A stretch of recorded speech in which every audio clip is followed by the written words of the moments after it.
Shalom saudara yang dikasih dalam Tuhan, puji Tuhan. Hari ini kembali lagi saya menyapa setiap umat Tuhan dimanapun Bapak Ibu Saudara berada melalui program Bible and Coffee. Saudara yang dikasih dalam Tuhan, melalui program ini saya kembali mengajak setiap kita umat Tuhan dimanapun kita berada untuk sama-sama kembali merenungkan firman Tuhan. Karena kita percaya dunia di mana kita hidup adalah dunia yang tidak mudah untuk kita jalani, tidak mudah untuk kita lalui. Tetapi ketika firman Tuhan menjadi pondasi, menjadi landasan dalam kehidupan keseharian kita, maka kita dapat berkata segala perkara dapat kutanggung di dalam Yesus Kristus yang memberikan kekuatan kemenangan dalam kehidupanku. Dimanapun Bapak Ibu Saudara berada hari ini, mari sama-sama kita akan kembali merenungkan firman Tuhan. Kita berdoa, kita datang kepada Tuhan. Bapa, terima kasih buat setiap anugerah, buat setiap kasih setia dan kemurahan Tuhan yang selalu ada dalam kehidupan kami. Kami bersyukur, itu sebabnya kami rindu untuk kembali datang mendengarkan sebagian pada firman-Mu. Roh Kudus, urapi kami dengan roh hikmat dan wahyu sehingga kami mengerti akan kebenaran yang memerdekakan hidup kami. Dalam nama Tuhan Yesus Kristus kami berdoa. Haleluya. Amin. Amin. Puji Tuhan. Saudara yang dikasih dalam Tuhan, ada satu keadaan di dunia ini yang kalau kita perhatikan sedang terjadi, dan bersyukurnya kita bersyukur karena Alkitab sudah mencatat bahwa di hari-hari terakhir itu akan datang masa-masa yang sukar atau masa-masa yang tidak mudah untuk kita jalani. Dan itu pernah terjadi dalam kehidupan Raja Daud, saudara yang dikasih dalam Tuhan, ketika menghadapi satu pribadi yang tidak suka akan keberhasilannya, ya kan? Ada satu pribadi yang tidak suka kalau Tuhan tuh angkat hidup dia. Dan satu pribadi itu adalah Raja Saul. Raja Saul tidak suka ketika Daud disanjung-sanjung, ya kan? Raja Saul tidak suka ketika Daud mau dipakai Tuhan luar biasa. Kenapa? Karena ada karakter egois dalam kehidupan Raja Saul. Kita lihat dulu sama-sama dalam 1 Samuel pasal yang ke-18 ayat 7 dan ayat yang ke-8. Saudara lihat sama-sama 1 Samuel 18 ayat 7 dan ayat 8. Alkitab mencatat, dan perempuan yang menari-nari itu menyanyi berbalas-balasan, katanya, Saul mengalahkan beribu-ribu musuh, tetapi Daud berlaksa-laksa. Saudara yang dikasih dalam Tuhan, perhatikan. Jadi ketika Raja Saul dan Daud ini selesai berperang, ya kan, melawan orang Filistin, dan Daud mengalahkan Goliat pada saat itu, maka mereka disambut dan ada perempuan-perempuan bernyanyi berbalas-balasan. Dan inilah pujian itu, Saul mengalahkan beribu-ribu musuh, tetapi Daud berlaksa-laksa. Apa yang terjadi? Di ayat yang ke-8, lalu bangkitlah amarah Saul dengan sangat. Apa penyebabnya? Karena perkataan itu menyebalkan hatinya.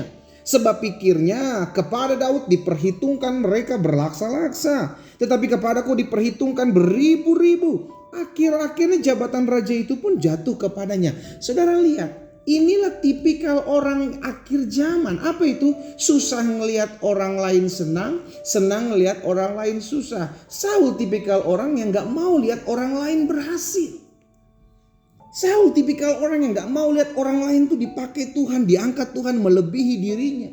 Dan itulah yang sedang terjadi hari-hari ini. Sehingga banyak cara, banyak daya, upaya dilakukan agar orang lain tidak melebihi kedudukan saya. Wah, jahat saudara. Agar orang lain tidak lebih berhasil dari saya. Kalau saya gagal maka orang lain mesti gagal. Kalau saya tidak berhasil maka orang lain juga tidak berhasil. Itu jahat. Dan itulah yang terjadi dalam kehidupan manusia hari-hari ini. Dan kita bersyukur karena Alkitab sudah mencatat, saudara yang dikasih dalam Tuhan, bahwa hari-hari terakhir akan datang masa yang sukar. Di dalam 2 Timotius pasal 3, Rasul Paulus ingatkan kepada Timotius, ingatkan betul hal ini. Bahkan ciri-ciri orang yang ada di akhir zaman dikatakan di ayat yang kedua, manusia akan mencintai dirinya sendiri. Kata-kata yang diucapkan Paulus kepada Timotius orang-orang yang pertama adalah mencintai diri sendiri. Egois, selfish. Dan itu yang terjadi. Hanya mau kalau dirinya saja yang berhasil, gak mau orang lain berhasil. Hanya mau dirinya saja yang dipakai oleh Tuhan, diurapi Tuhan dengan dahsyat. Kalau orang lain diurapi sama atau lebih, wah itu dikata-katain saudara dikasih dalam Tuhan. Lah itu yang terjadi, miris, mengerikan saudara yang dikasih dalam Tuhan. Hati-hati. Jangan sampai kita menjadi orang-orang egois yang susah ngelihat orang lain senang, susah ngelihat orang lain diberkati, susah ngelihat orang lain dipromosikan jabatannya, susah ngelihat orang lain senang. Itu mengerikan. Sakit. Orang seperti itu sakit.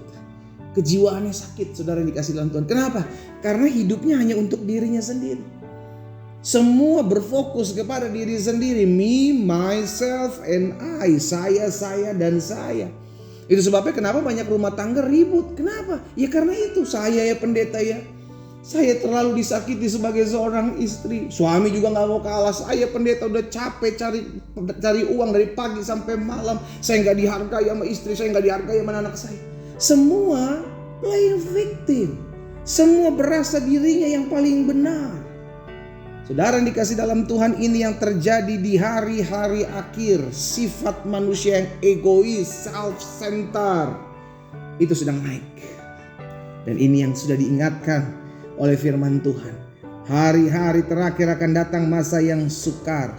Dan ciri-ciri orang yang disebutkan pertama kali adalah manusia akan mencintai dirinya sendiri. Yuk kita sama-sama pelajari, yuk kita sama-sama sadari, yuk sama-sama kita cek hidup kita. Apakah kita berfokus kepada diri kita sendiri? Atau kita berfokus bagaimana saya bisa jadi perpanjangan tangan Tuhan? Bagaimana saya mendapatkan kesempatan, mengambil kesempatan, menjadikan hidup saya ini perpanjangan tangan Tuhan. Engkau sedang menjadi berkat karena saudara dan saya sebagai anak-anak Tuhan terpanggil untuk menjadi berkat. Saling bertolong-tolonganlah engkau menanggung bebanmu. Dengan demikian engkau memenuhi hukum Kristus. Jikalau ada seorang mengangkat dirinya berarti namun dia tidak berarti, dia sedang menipu dirinya sendiri. Hiduplah berarti buat orang lain. Hiduplah berdampak buat orang lain. Hiduplah jadi perpanjangan tangan Tuhan buat orang lain. Saudara yang dikasih dalam Tuhan, dimanapun kita berada mengambil waktu merenungkan firman Tuhan. Hati-hati. Jangan sampai hal ini menimpa kehidupan kita. Sehingga hidup kita hanya fokus kepada diri kita sendiri. Self-centered, egois. Hanya saya, dan saya. Orang-orang seperti ini akan menjadi orang-orang yang susah ngelihat orang senang. Susah ngelihat orang diberkati. Susah ngelihat orang dipromosikan. Susah ngelihat orang lain diangkat hidupnya. Susah. Sama seperti Saul. Dia gak mau lihat Daud diberkati, Daud gak berhasil, Daud menjadi diangkat oleh Tuhan, dia gak mau. Mulai dari saat itu Alkitab kata roh jahat ada dalam kehidupan dia. Berjaga-jagalah, berawas-awaslah, berhati-hatilah. Kita berdoa, kita datang kepada Tuhan. Bapa, dalam nama Tuhan Yesus, hari ini kami dengarkan firman-Mu. Ini yang terjadi di hari-hari terakhir. Akan datang masa-masa yang sukar, manusia akan mencintai dirinya sendiri. Oh Tuhan Yesus, tolong setiap kami, secara khusus kami yang hari ini mendengarkan firman-Mu di dalam nama Yesus. Tuhan, sadarkan kami, Tuhan tolong kami. Roh Kudus, ingatkan kami selalu bahwa keberadaan kami harus menjadi dampak buat orang-orang di sekeliling kami, memuliakan nama Tuhan. Keberadaan kami harus jadi batu loncatan buat orang-orang di sekeliling kami untuk orang lain diberkati. Keberadaan kami harus melihat kesempatan untuk menjadi perpanjangan tangan Tuhan sehingga kami berguna bagi kemajuan pekerjaan Tuhan. Kami berguna untuk jiwa-jiwa datang kepada Tuhan. Pakai hidup kami ya Allah. Bapak, hamba berdoa buat umat-Mu dimanapun mereka berada, dalam nama Yesus. Tuhan tolong, Tuhan jaga hati dan hidup kami agar selalu kami didapati Tuhan berkenan. Hamba juga berdoa buat yang sakit. Di dalam nama Tuhan Yesus Kristus, jamah dan sembuhkan. Kami percaya Tuhan bilur-bilur menyembuhkan kami, disampaikan firman, disembuhkan mereka terjadi. Demi nama Yesus Kristus Tuhan kami berdoa. Haleluya. Amin.